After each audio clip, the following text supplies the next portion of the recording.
कैसे हैं आप सभी लोग। आशा करता हूं आप सभी ठीक होंगे, स्वस्थ होंगे और मौज कर रहे होंगे। आज हमारा टॉपिक रहेगा रक्त का थक्का, clotting of blood, coagulation of blood और रक्त का जमना। इससे पहले अगर आपने अपनी पुरानी वीडियो नहीं देखी है तो डिस्क्रिप्शन में लिंक डाल देंगे, एक बार जरूर देखें। आइए अब हम हमारे टॉपिक पर फोकस करते हैं। रक्त का थक्का क्या होता है? तो सीधी सी बात है, ब्लड का जमना, ब्लड का जमना ही क्या कहलाता है? रक्त का थक्का। ठीक है, कट लग गया, ब्लीडिंग आ रही है और कुछ ही समय बाद में वो ब्लीडिंग रुक जाती है, तो वो जो होता है उसे अपन क्या कहते हैं? रक्त का थक्का कहते हैं। क्या कहते हैं? रक्त का थक्का कहते हैं। देखो, रक्त के थक्के के लिए बातें करें तो रक्त का जो थक्का था वो सन 1954 के अंतर्गत इसके लिए कुछ कारक दिए गए थे। रक्त के थक्के को जमने के लिए, बताने के लिए कुछ कारक दिए गए थे, सन 1954 में दिए गए थे, अंतरराष्ट्रीय आयोग के द्वारा दिए गए थे। लेकिन इन कारकों के अंतर्गत करीब 13 कारक शामिल किए गए थे। कितने कारक किए गए थे? 13 कारक शामिल किए गए थे। इन 13 कारकों में से अपन मेन 4 कारकों की बातें करेंगे और इन्हीं 4 कारकों पर पूरे रक्त के थक्के के जमने की विधि डिपेंड है। ठीक है, तो देखो 4 कारक कौन से है? तो पहला कारक होता है कारक फर्स्ट या फाइब्रिनोजन। कारक फर्स्ट या फाइब्रिनोजन। और इस फाइब्रिनोजन की बात करें तो इसको विर्चोव ने बताया था। किसने बताया था? विर्चोव ने बताया था। और ये जो फाइब्रिनोजन होती है एक प्रकार की ग्लाइकोप्रोटीन होती है। क्या होती है? ग्लाइकोप्रोटीन होती है। और सबसे बड़ी बात है, ये जो फाइब्रिन है, ये जो फाइब्रिनोजन है, ये यकृत में बनती है। किसमें बनती है फाइब्रिनोजन? यकृत में बनती है। और ये जो फाइब्रिनोजन है ना, ये फाइब्रिन में बदल जाती है। ये जो फाइब्रिनोजन है ये किस में बदल जाती है? फाइब्रिन में बदल जाती है। और फाइब्रिनोजन से फाइब्रिन में बदलने के लिए इसको आवश्यकता होती है थ्रोम्बिन की। किसकी आवश्यकता होती है? थ्रोम्बिन की आवश्यकता होती है। अर्थात फाइब्रिनोजन थ्रोम्बिन की उपस्थिति में फाइब्रिन में बदल जाता है। मेन कारक ये है और हम इसी को मानते हैं रक्त का थक्का। विलयशील फाइब्रिनोजन का, देखो सोल्यूबल है ये अपने पास में, इसके लिए लिख सकते हैं सोल्यूबल और इसके लिए अपन लिख सकते हैं अनसोल्यूबल। अर्थात विलयशील फाइब्रिनोजन का अविलयशील फाइब्रिन में बदलना ही रक्त का थक्का कहलाता है। तो फाइब्रिनोजन अपने पास में बहुत ही मेन है, पहली बात। तो दूसरी बात, कारक सेकंड या प्रोथ्रोम्बिन। ये जो कारक सेकंड और प्रोथ्रोम्बिन की बात करें तो इसको स्मिडेटने खोजा था। किसने खोजा था? स्मिडेटने खोजा था। यह भी एक प्रकार की ग्लाइकोप्रोटीन है। यह भी यकृत में बनता है। कहां बनता है? यकृत में बनता है।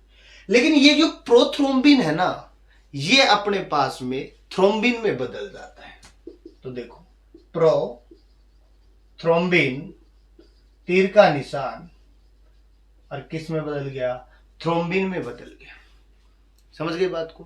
प्रोथ्रोम्बिन किस में बदल जाएगा? थ्रोम्बिन। तो हमें थ्रोम्बिन कौन दे रहा था? प्रोथ्रोम्बिन दे रहा था। कौन दे रहा था? प्रोथ्रोम्बिन दे रहा था। और ये जो थ्रोम्बिन है ना, ये किसकी उपस्थिति में जाता है?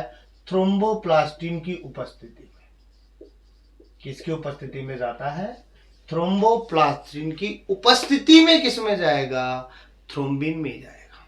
ठीक है, ये बात हो गई थ्रोम्बिन की। थर्ड बात करते हैं, कारक थर्ड या थ्रोम्बोप्लास्टिन, या थ्रोम्बोप्लास्टिन। अब ये जो थ्रोम्बोप्लास्टिन है इसको भी किसने खोजा था? सिमडेट ने खोजा था। ये जो थ्रोम्बोप्लास्टिन है ये ग्लाइकोप्रोटीन ना होकर के एक प्रकार की लाइपोप्रोटीन होती है। क्या होती है? लाइपोप्रोटीन होती है। और ये जो थ्रोम्बोप्लास्टिन है ना, ये रक्त के विघटन से, अर्थात प्लेटलेट्स के विघटन से हमें प्राप्त होती है। अब देखिएगा इसमें क्या होता है, प्रोथ्रोम्बोप्लास्टिन, प्रोथ्रोम्बोप्लास्टिन तीर का निशान क्या बना देंगे? थ्रोम्बोप्लास्टिन। समझ रहे हो बात को? प्रोथ्रोम्बोप्लास्टिन किस में जाएगा? थ्रोम्बोप्लास्ट में। किसकी उपस्थिति में? प्रो कन्वर्टिंग कारक की उपस्थिति में। किस में जाएगा? प्रो कन्वर्टिंग कारक की उपस्थिति में किस में चला जाएगा? थ्रोम्बोप्लास्टिन में। समझ गए बात को। और एक होता है कारक 4 कैल्शियम आयन, और ये जो कैल्शियम आयन है ये सहकारकों के रूप में काम करता है। इसके रूप में काम करता है, सहकारकों के रूप में काम करता है। अर्थात धातुओं की बात करें, तत्वों की बात करें, तो तत्वों के अंतर्गत अपने पास में कौन काम आएगा? कैल्शियम काम आएगा। क्या कर सकते हैं? चर्चा कर सकते हैं। ये 4 कारक हैं जो रक्त के थक्के के लिए सबसे ज्यादा जिम्मेदार है। इसके अलावा अपन स्टार्टिंग में बात की थी, इसके 13 कारक होते हैं, 9 कारक और होते हैं, लेकिन सबसे ज्यादा अगर जो मैन है वो ये 4 है। ठीक है। इसके अलावा प्रो कन्वर्टिक है, प्रो एक्सलरीन है, एंटी हीमोफिलिक पूर्ववर्ती है, स्टुअर्ट कारक है, क्रिसमस कारक है। ये बहुत सारे कारक है, ऐसे 13 कारक होते हैं ये जो मिलकर के रक्त के थक्के को बनाते हैं। लेकिन अपन कितने की बात कर रहे हैं? 4 की। इसको ज्यादा बड़ा नहीं करेंगे, बहुत शॉर्ट एंड स्वीट तरीके से समझेंगे। इसका एक छोटा सा स्क्रीनशॉट लीजिए, फिर आगे बात करते हैं। कारकों के बाद में अपन बात करते हैं कुछ समीकरण की, जो इस रक्त के थक्के को बनाने के लिए बहुत जरूरी है। जैसे वो 4 समीकरण पर 4 कारक पढ़े थे, वैसे ही इन 4 समीकरणों की बात करेंगे। इन 4 समीकरणों में पहला है प्लेटलेट्स। देखो, प्लेटलेट्स प्लस वायु, तो प्लेटलेट्स टूटेंगी और वायु के संपर्क में आएंगी। जब प्लेटलेट्स वायु के संपर्क में आएंगी तो क्या बनाएंगी? थ्रोम्बोप्लास्टिन। क्या बनाएंगी?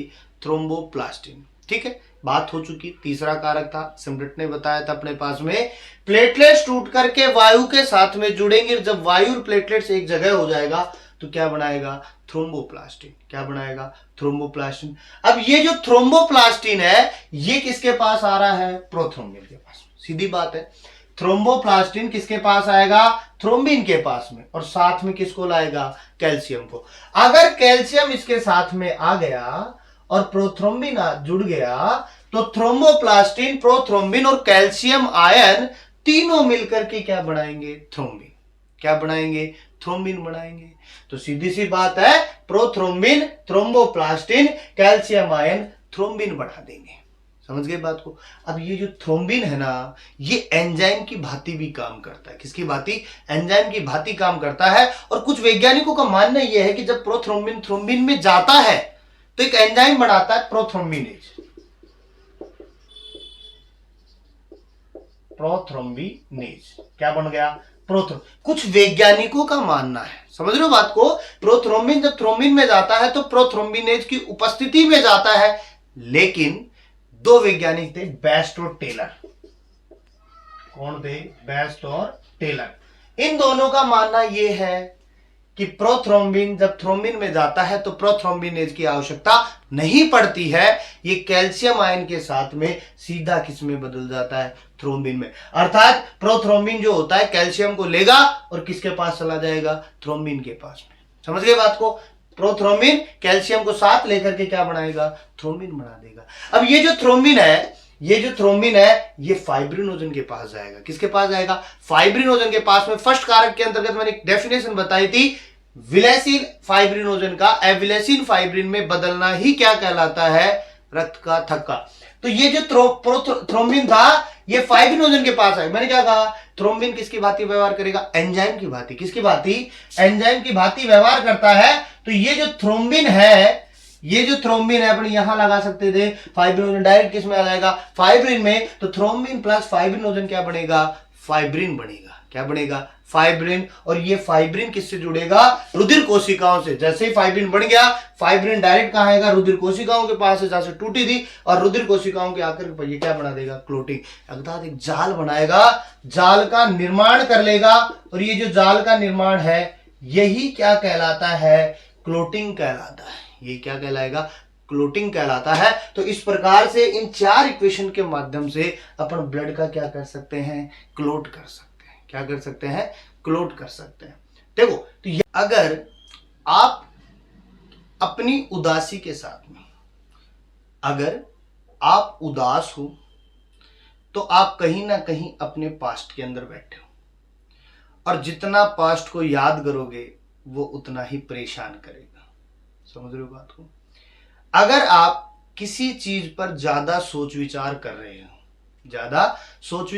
हो तो वो आपको भविष्य की तरफ ले जा रहा है, और भविष्य को आप जितना सोचोगे उतना ही परेशान होंगे।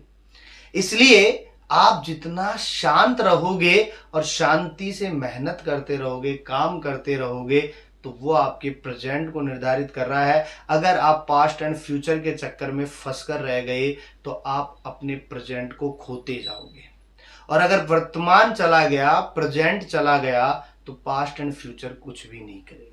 ठीक है, तो इन चीजों के प्रति थोड़ा सा सोचने की जरूरत है। इसका एक छोटा सा स्क्रीनशॉट लीजिए। थक्का बन चुका है।